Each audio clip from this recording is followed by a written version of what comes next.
Alhamdulillah, alhamdulillah ala ihsanih wa syukru lahu ala taufiqi wa amtinanih. Asyhadu an la ilaha illallah wahdahu la syarika lah ta'ziman li sya'nih. Wa asyhadu anna Muhammadan abduhu wa rasuluhu ad-da'i ila ridwanih. Sallallahu alaihi wa ala alihi wa ashabihi wa ikhwanih. Amma ba'du. Jamaah sekalian saya hormati dan saya muliakan rahimani wa rahimakumullah. Alhamdulillah, pada kesempatan sore hari ini kita bisa berkumpul bermajelis di masjid ini, dan kemudahan dan taufik dari Allah Subhanahu wa taala kita kembali bisa melangkahkan kaki-kaki kita untuk menghadiri majelis ilmu pada sore hari ini, yang juga tentunya kita berusaha untuk mengikhlaskan niat kita hanya mengharapkan pahala dan keridhaan Allah Subhanahu wa taala, agar ilmu yang kita pelajari menjadi ilmu yang bermanfaat, membuahkan pahala, dan juga bisa menjadi sebab kebaikan kita di dunia maupun di akhirat.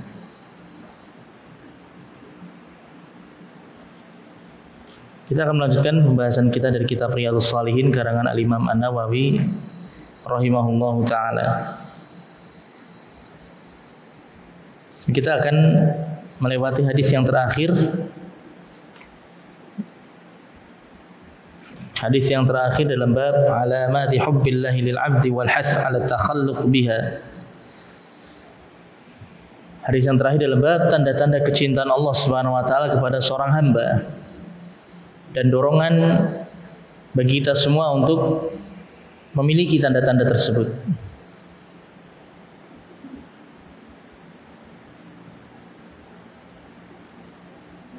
Kita akan masuk pada hadis yang terakhir, disebutkan oleh Al-Imam An-Nawawi rahimahullah ta'ala, wa an Aisyah radhiyallahu anha, dari Aisyah radhiyallahu anha, anna Rasulullah sallallahu alaihi wasallam ba'atha rajulan ala sariyatin, bahwasanya Rasulullah sallallahu alaihi wasallam pernah mengutus seseorang untuk memimpin sebuah pasukan sariyah. Ya.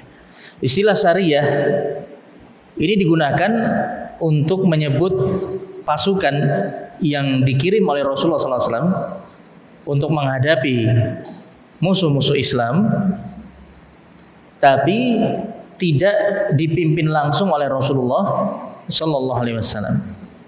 Jadi di pasukan yang dikirim oleh Rasulullah, tapi Rasulullah tidak ikut di dalam pasukan tersebut. Ya. Kemudian ditunjuklah para sahabat yang sekiranya mampu untuk memimpin pasukan tersebut sebagai pemimpin. Itu namanya sariyah. Ya. Itu makna dari istilah sariyah. Ada namanya ghazah. Ya. Jadi kalau ghazatun, jadi ini istilah yang mirip, sama-sama digunakan untuk menyebut peperangan yang terjadi di zaman Rasulullah sallallahu alaihi wasallam antara kaum muslimin dengan musuh-musuhnya, musuh-musuh Islam. Terkadang disebut dengan sariyah, terkadang disebut dengan ghazah. Ghazatun. Ya. Kalau ghazatun itu pasukan yang dipimpin langsung oleh Rasulullah sallallahu alaihi wasallam. Ya. Jadi itu perbedaannya. Jadi kalau ghazah itu contohnya ghazatul Badr, ya. Ghazatul Badr, ghazatul Uhud. Ya, perang Badar, perang Uhud. Itu yang dipimpin langsung oleh Rasulullah sallallahu alaihi wasallam. Ya. Kalau sariyah, banyak sekali sariyah-sariyah yang dikirim oleh Rasulullah sallallahu alaihi wasallam. Ya. Maka itu perbedaannya. Jadi di sini Rasulullah SAW mengutus atau menunjuk seorang sahabat, seorang laki-laki, ya, seorang sahabat tapi tidak disebutkan namanya di sini, untuk memimpin sebuah sariyah. Ya. Nah, biasanya tentunya ketika seseorang ditunjuk sebagai pemimpin pasukan, maka otomatis dia juga yang akan menjadi pemimpin sholat pada pasukan tersebut, menjadi imam sholat. Ya. Karena ketika ditunjuk seseorang sebagai pemimpin pasukan, Maka tidak hanya karena faktor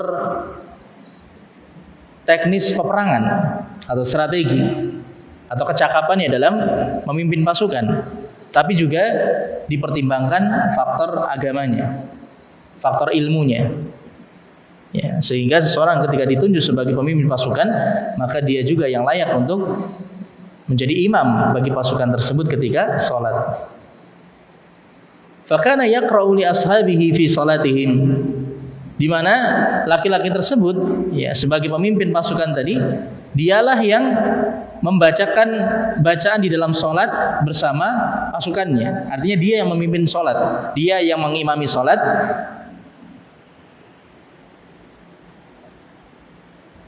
Jadi memimpin pasukannya ketika sholat. Fayakhtimu biqul huwallahu ahad, di mana laki-laki ini tiap kali dia mengimami pasukannya sholat, di tiap rakaat yang kedua dia pasti membaca surat qul huwallahu ahad, surat al-ikhlas di tiap rakaat yang kedua ya. Jadi di rakaat yang pertama dia baca banyak surat-surat ya, berganti-ganti suratnya yang dia baca. Tapi di rakaat yang kedua itu pasti yang dia baca adalah surat Al-Ikhlas. Ya. Itu makna fayakhtimu biqul huwallahu ahad. Dia mengakhiri bacaannya dengan qul huwallahu ahad. Maksudnya mengakhiri membaca surat di rakaat yang kedua itu dengan surat Al-Ikhlas. Falamma raja'u, tatkala pasukan ini kembali ke Madinah, ya, zakaru dzalika li Rasulillah sallallahu alaihi wasallam. Ya, pasukan ini, jadi para sahabat yang tergabung dalam pasukan tadi yang dipimpin oleh salah seorang sahabat tadi, mereka pun melaporkan hal ini kepada Rasulullah sallallahu alaihi wasallam. Karena mereka merasa ini perkara yang asing bagi mereka, artinya perkara yang tidak biasa dilakukan. Ya, Rasulullah juga tidak pernah melakukan ini. Ya, di mana sahabat ini sengaja di tiap rakaat yang kedua dia pasti membaca surat Al-Ikhlas. Ya, karena tentunya di sini para sahabat berhati-hati jangan sampai ini perkara yang diada-adakan dalam agama tanpa ada tuntunannya di dalam syariat, tanpa ada tuntunannya dari Rasulullah Sallallahu Alaihi Wasallam. Karena ini masuk dalam perkara ibadah. Faqala, kemudian ketika mendapatkan laporan tersebut, Rasulullah tidak langsung menghukumi sahabat tadi. Ya, Rasulullah tidak langsung menetapkan keputusan terhadap sahabat yang ditunjuk sebagai pemimpin pasukan tadi. Tapi Rasulullah mengatakan kepada para sahabat yang dipimpin oleh orang tadi, oleh sahabat tersebut, Rasulullah sampaikan kepada mereka, saluhu li ayyi syai'in yasna'u dzalik. Tanyakanlah kepadanya atas dasar apa atau apa sebabnya dia melakukan hal tersebut. Tanyakan dulu apa sebabnya. Ya, maka di sini penting di sini. Ya. Sebab sahabat tadi melakukan perbuatan tersebut itu yang menentukan bagaimana hukumnya. Ya, itu yang menentukan bagaimana hukumnya.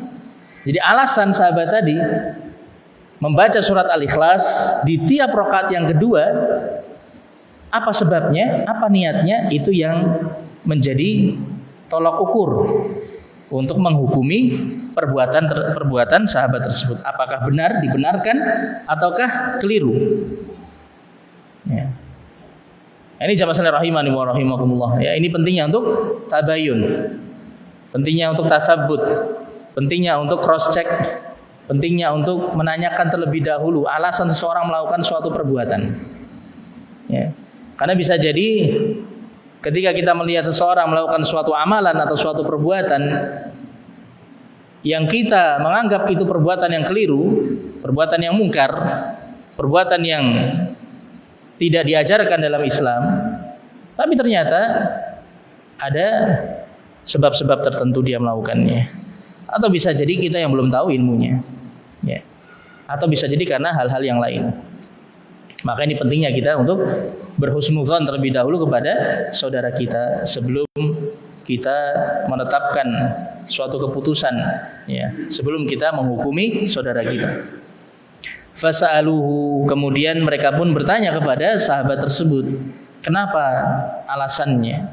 Apa alasannya? Apa sebabnya?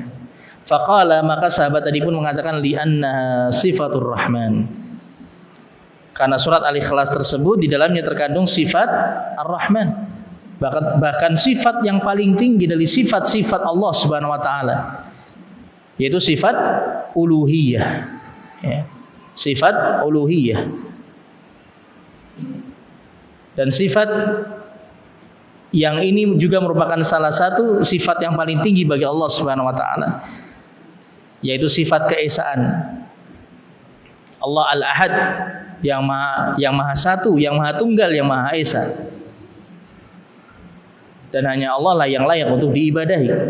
Yaitu sifat uluhiyah yang terkandung di dalam surat Al-Ikhlas. Fa ana uhibbu an aqra biha, maka aku suka untuk membaca surat ini. Ya, aku senang untuk membaca surat ini. Karena di dalamnya terkandung sifat Allah Subhanahu wa taala. Ini alasan mengapa dia selalu membaca surat Al-Ikhlas di rakaat yang kedua. Itu alasannya. Faqala Rasulullah sallallahu alaihi wasallam, maka Rasulullah pun mengatakan, akhbiruhu annallaha ta'ala yuhibbuhu. Sampaikanlah kepada orang tersebut bahwasanya Allah Subhanahu wa taala mencintainya. Ya, bahwasanya Allah Subhanahu wa taala mencintainya. Jadi di sini Rasulullah sallallahu alaihi wasallam tidak hanya memvalidasi, membiarkan, menetapkan apa yang dilakukan oleh sahabat tersebut, tidak diingkari oleh Rasulullah SAW. Selain itu juga Rasulullah bahkan mengatakan bahwa sahabat tadi, ya, dengan sebab atau alasan yang dia sampaikan tersebut, dia justru mendapatkan kecintaan dari Allah Subhanahu wa taala. Ya. Jadi sebagaimana dia mengulang-ulang bacaan surat tersebut di dalam sholatnya, karena kecintaannya kepada surat tersebut, karena kandungan dari sifat Allah yang ada di dalam surat tersebut, maka itu yang menjadi sebab Allah Subhanahu wa taala mencintai sahabat tersebut. Ya. Maka jamaah sekalian rahimani wa rahimakumullah, hadis ini muttafaqun alaih, ya, riwayat Bukhari Muslim, di mana di dalam hadis ini ya kita bisa mendapatkan penjelasan tambahan, faidah tambahan terkait dengan tanda-tanda kecintaan Allah kepada seorang hamba. Yang bisa kita dapatkan dari hadis ini, bahwasannya di antara tanda Allah mencintai seorang hamba ketika hamba tersebut mencintai sifat-sifat Allah Subhanahu wa taala. Ya, ketika seorang hamba mencintai sifat-sifat Allah Subhanahu wa taala. Jadi sahabat tadi dia cinta kepada surat Al-Ikhlas itu karena di dalamnya terkandung sifat Allah Subhanahu wa taala. Bahkan sifat yang paling tinggi. Ya, ini menjadi perbedaan antara kaum muslimin dengan umat-umat beragama yang lainnya, yaitu peribadatan penyembahan kepada satu Tuhan, menetapkan hanya ada satu Tuhan yang berhak untuk disembah. Itu yang terkandung di dalam surat Al-Ikhlas.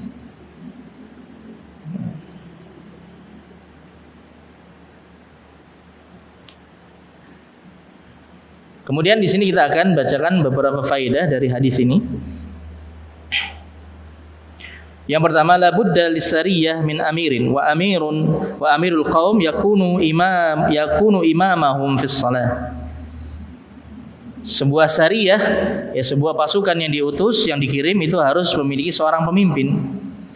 Ya, dan pemimpinnya itu seharusnya menjadi imam di dalam salat. Ya. Ini menunjukkan kepada kita bahwa penunjukan seorang sebagai seorang pemimpin, ya, ditunjuknya seseorang sebagai seorang pemimpin itu harus mempertimbangkan faktor agama dan juga faktor keilmuannya. pemahamannya dalam perkara agama. Ini penting karena ketika seorang ditunjuk sebagai seorang pemimpin itu tidak hanya berkaitan dengan perkara-perkara dunia, tapi juga berkaitan dengan perkara agama.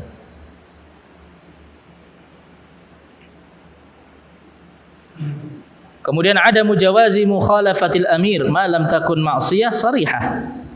Tidak diperbolehkannya menyelisih pemimpin selama itu bukan merupakan sebuah kemaksiatan yang jelas, sebuah pelanggaran yang jelas.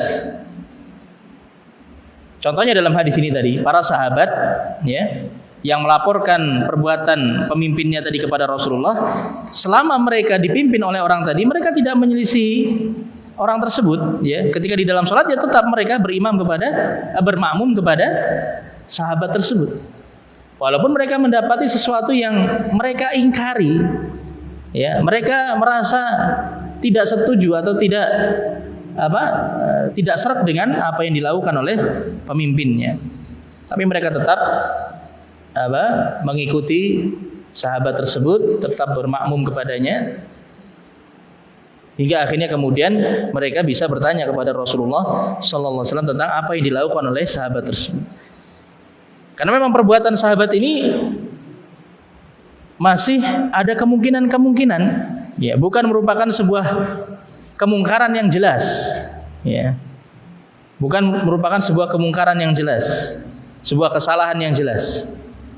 Ya, dan ternyata ketika setelah ditanyakan kepada Rasulullah kemudian ditabayunkan kepada sahabat tadi, ternyata itu bukanlah suatu pelanggaran dalam agama. Bukanlah sebuah pelanggaran dalam ibadah. Bahkan justru itu menjadi sebab sahabat tersebut menggapai kecintaan Allah Subhanahu wa taala. Ya.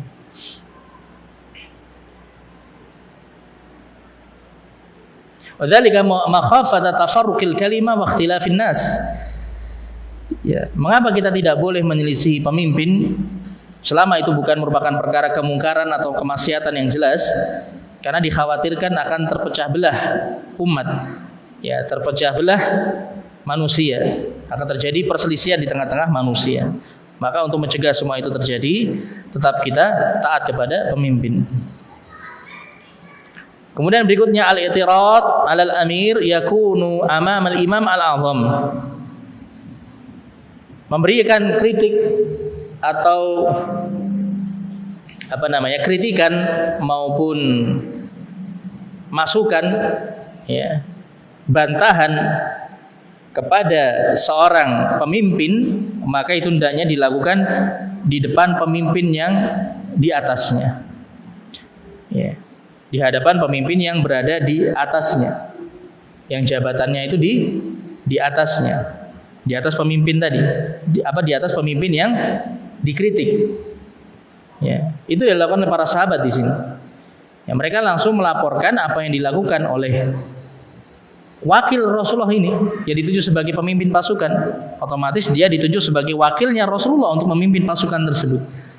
Maka ketika para sahabat ingin mengkritik atau ingin menyampaikan apa yang mereka dapati dari pemimpinnya ini, mereka menyampaikannya langsung di hadapan Rasulullah sallallahu alaihi wasallam. Yang tentunya ini bukan merupakan sebuah bentuk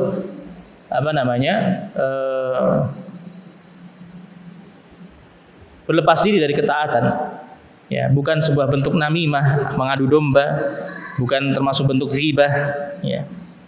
Asalkan memang tujuannya untuk mencari kejelasan ya, atau melakukan perbaikan.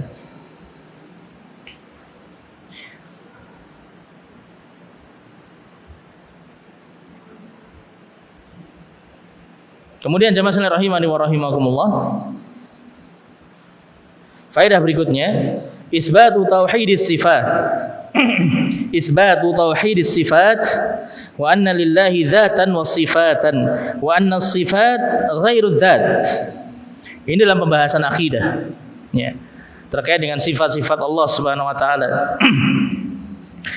Di dalam hadis ini terdapat penetapan akan sifat-sifat Allah.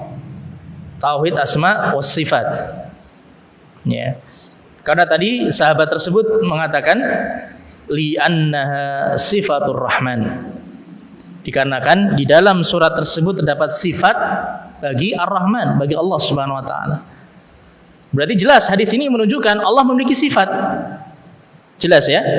Allah memiliki sifat. Sahabat ini menyampaikan langsung di hadapan Rasulullah. Dan Rasulullah pun tidak mengingkarinya. Ya. Maka jelas hadis ini menunjukkan atau menetapkan akan adanya sifat-sifat bagi Allah Subhanahu wa taala. Jadi Allah punya sifat dan Allah punya zat. Sedangkan sifatnya Allah bukanlah zat Allah Subhanahu wa taala. Zat berbeda dengan sifat. Tapi sifat melekat pada zat. Ya. Bisa dipahami? Ya, sebagaimana kita punya zat, ya. Kita punya fisik, punya tubuh. Apakah kemudian dikatakan kemudian kita juga punya sifat-sifat yang ada pada diri kita? Apakah dikatakan sifat kita adalah merupakan zat kita? Berbeda tentunya. Ya, sifat berbeda dengan zat, walaupun sifat itu tidak bisa lepas dari zat. Ya. Jadi ini perlu kita pahami. Jadi ini untuk membantah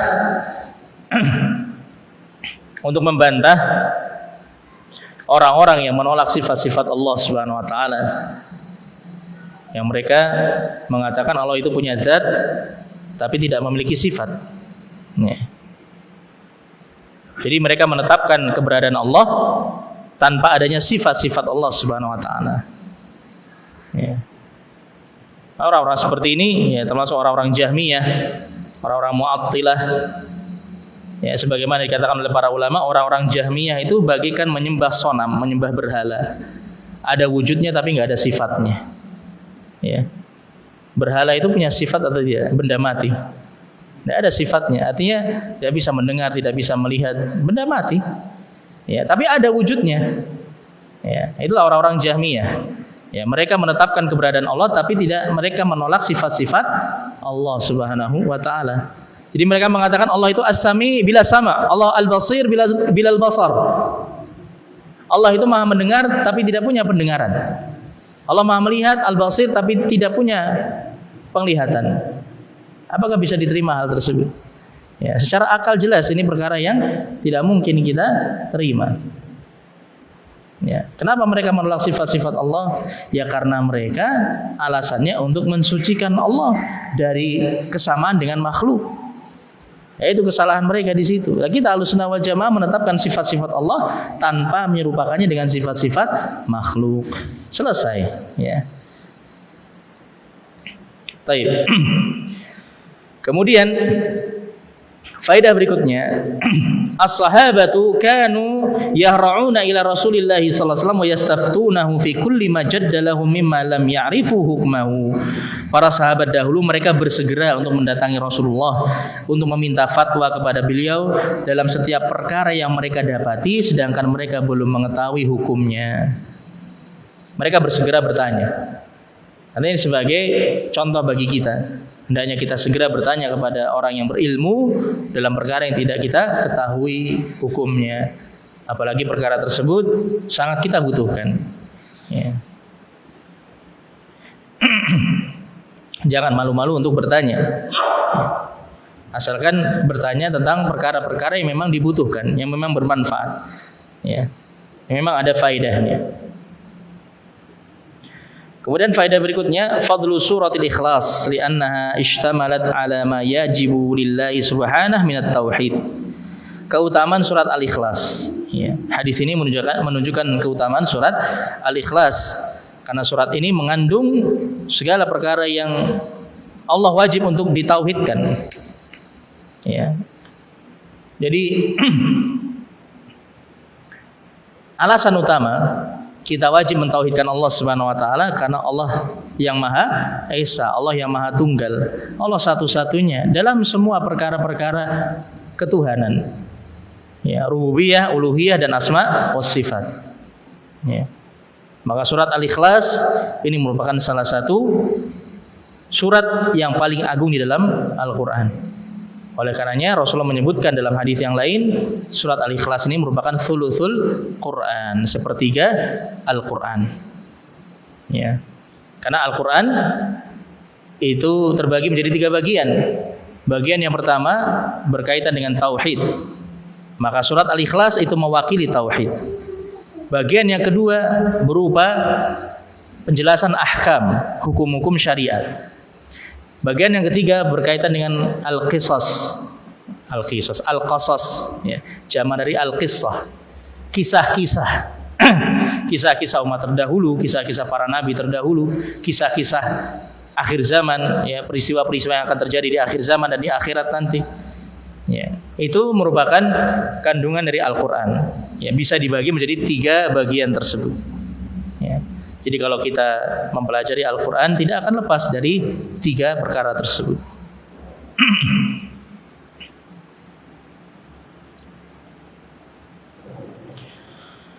Kemudian faedah berikutnya, al-amal bimaqasidiha. Amalan itu dihukumi dengan tujuannya. Ini salah satu kaidah utama di dalam pembahasan fikih.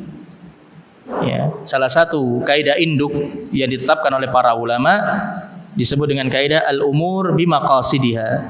Setiap perkara itu ditentukan dengan niat dan tujuannya. Ya. Suatu perkara itu bisa dihukumi wajib karena suatu niatnya, karena niatnya. Bisa dihukumi sebagai perkara yang disyariatkan karena niatnya. Bisa dihukumi sebagai perkara yang dilarang, tidak disyariatkan juga karena niatnya.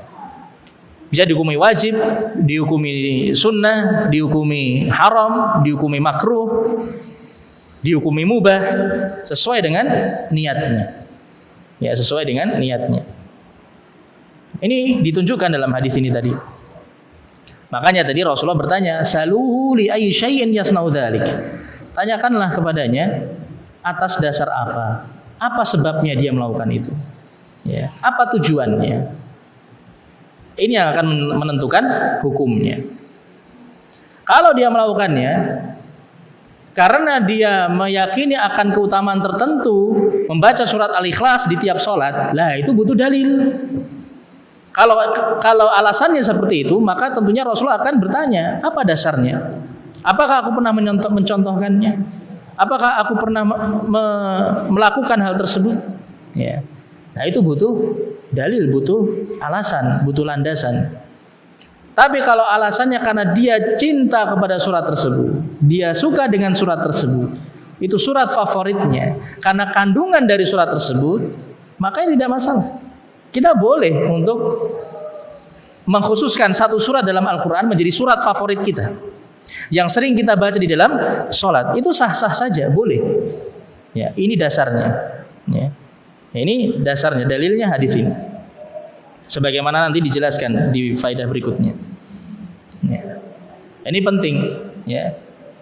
Seseorang melakukan suatu amalan itu bagaimana hukumnya itu tergantung niatnya. Ya, tergantung tujuannya.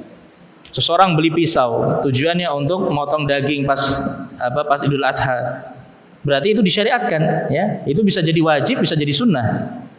Tapi kalau dia beli pisau untuk bunuh orang, jadinya haram. Perbuatan yang sama, tapi dengan niat yang berbeda, akhirnya membuahkan hukum yang berbeda. Ini sekali lagi salah satu kaidah induk, ya, dalam pembahasan fikih yang ditetapkan oleh para ulama. Al-umur bimaqasidiha. Apa dalilnya? Innamal a'malu binniyat. Ya. Sungguhnya semua perkara itu, semua amalan tergantung niatnya. Faman taqarraba ila Allah bi fi'lin yuhibbuhu Allah, ahabbahu Allah taala. Maka siapapun yang mendekatkan diri kepada Allah dengan suatu amalan,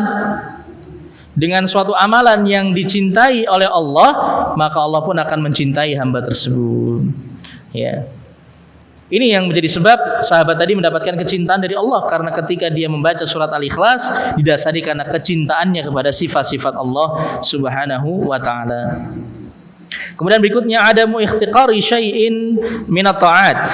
Janganlah kita meremehkan ketaatan sekecil apapun. Ya. Janganlah kita meremehkan ketaatan sekecil apapun.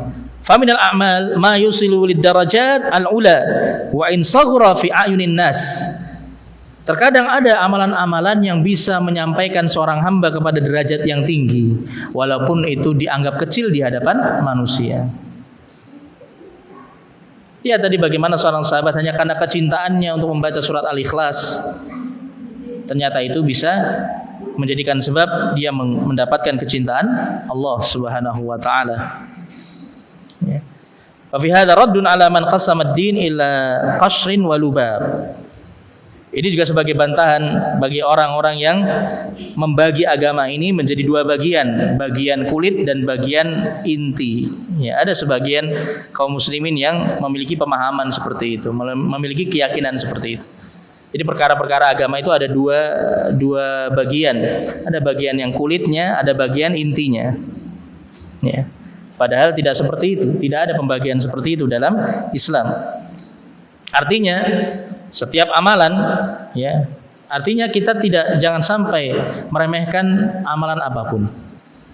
Ya, suatu amalan yang mungkin dianggap ini hanya amalan kulit bagi mereka, sebenarnya itu bisa menjadi amalan yang besar di sisi Allah Subhanahu wa taala. Jadi mereka menganggap amalan-amalan kecil itu hanya kulit, bagian kulit saja.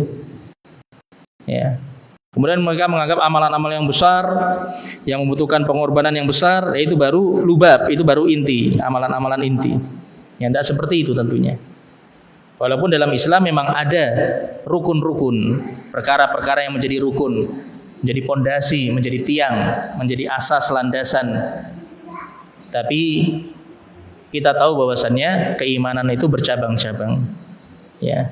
Keimanan itu bercabang-cabang, dan cabang suatu keimanan tadi itu akan bisa mencapai derajat yang tinggi ketika orang yang melakukannya itu memiliki keimanan yang kuat, memiliki kecintaan yang besar kepada Allah Subhanahu wa taala. Maka amalan yang kecil itu bisa menjadi keutamaan yang besar di sisi Allah Subhanahu wa taala.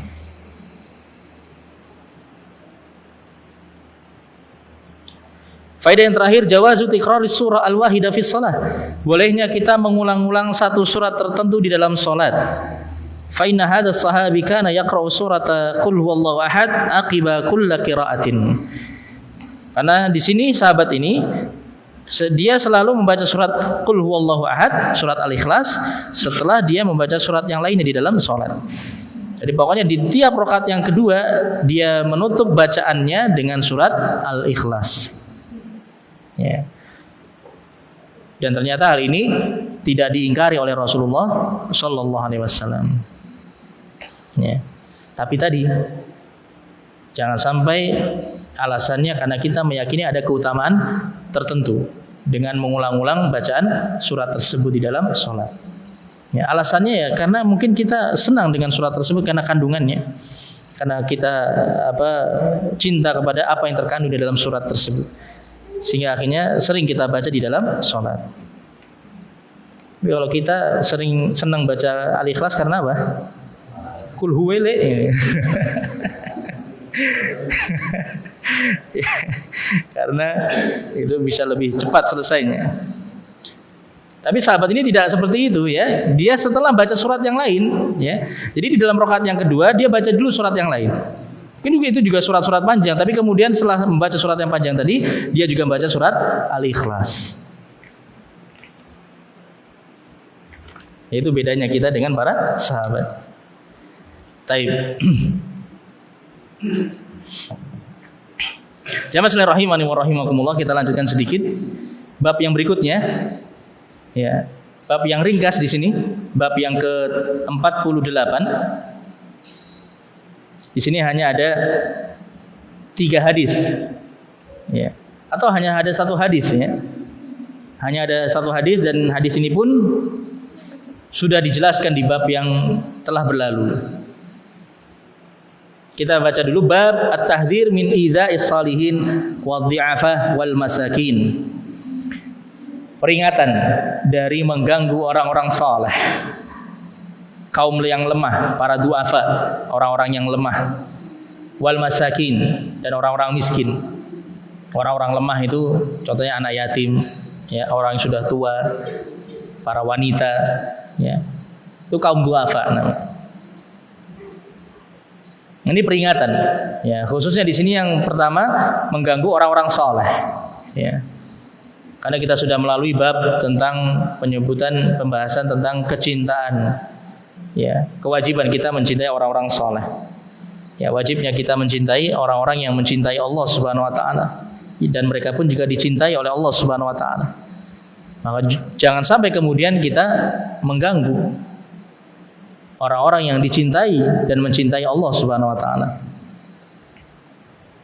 Yanbaghi 'alal muslim an yamna' al-adha 'anil muslimin wa bi khassa ad-du'afa wal masakin wa man la nasira lahu illa Allah Subhanahu wa taala.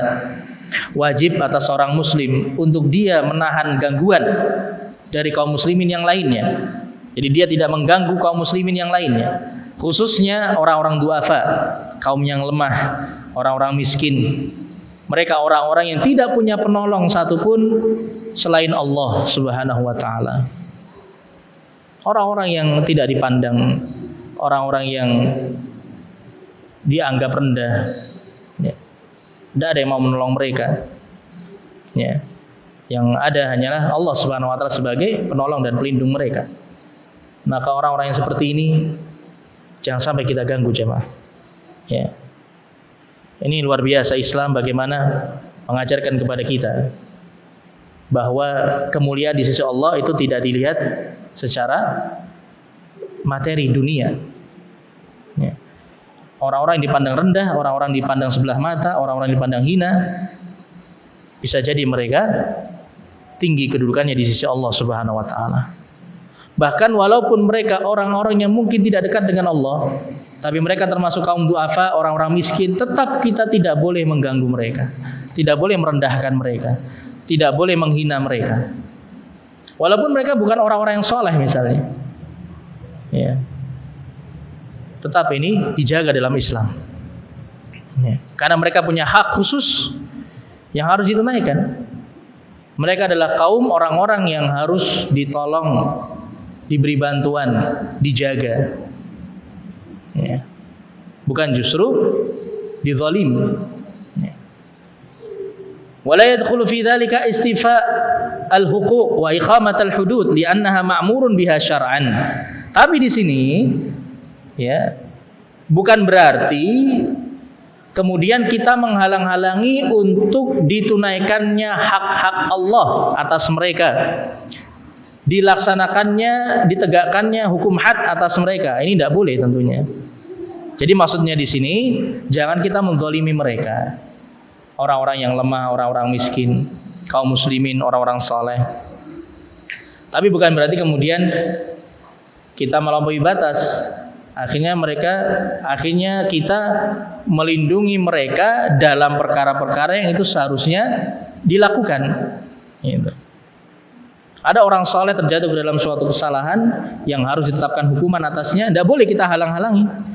Walaupun kita cinta kepada orang tersebut, walaupun kita cinta kepada orang saleh tadi, tapi harus ditegakkan hukuman atasnya, atau bahkan hukum had harus ditegakkan. Tidak boleh kita halang-halangi, tidak boleh kita menghalang-halangi tegaknya hukuman Allah Subhanahu wa taala atas seorang hamba karena kesalahan yang mereka lakukan. Ya, tidak boleh yang seperti itu. Ya, hukum Allah itu tidak pandang bulu. Siapapun yang melakukan kesalahan yang memang layak untuk dihukum, maka tidak boleh kita menolong orang-orang tersebut. Ya. Ya, salah satu golongan yang dilaknat oleh Allah Subhanahu wa taala dan Rasulnya adalah man awa muhditsan. Siapapun yang membantu muhdits. Muhdits itu ada sebagian ulama yang menafsirkan orang yang melakukan perbuatan bid'ah, ahlul bid'ah. Ada juga menafsirkan dengan muhdits itu orang yang melakukan pelanggaran dalam syariat. Ya. Jadi tidak boleh kita melindungi orang yang melakukan pelanggaran. Ada pembunuh kita lindungi supaya tidak dijatuhi hukuman. Ini keliru. Ya, jadi pengacara yang membela seorang pembunuh yang jelas-jelas membunuh, yaitu terancam dengan hadis ini. Baik.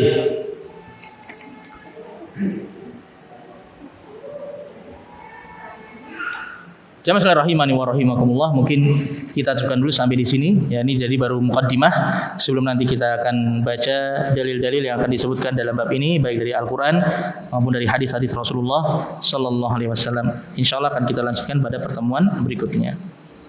Ya, wallahu a'lam bishawab. Demikian apa yang bisa kita pelajari pada kesempatan sore hari ini, semoga bermanfaat. Apabila ada salah kurang saya mohon maaf. Jazakumullahu khairan atas perhatiannya. Alhamdulillahirabbil alamin. Wassallallahu wasallam ala nabiyyina Muhammadin wa ala alihi wa ashabihi ajmain. Kita tutup dengan doa kafaratul majlis. Subhanakallahumma bihamdika asyhadu an la ilaha illa anta astaghfiruka wa atubu ilaik. Assalamualaikum warahmatullahi wabarakatuh.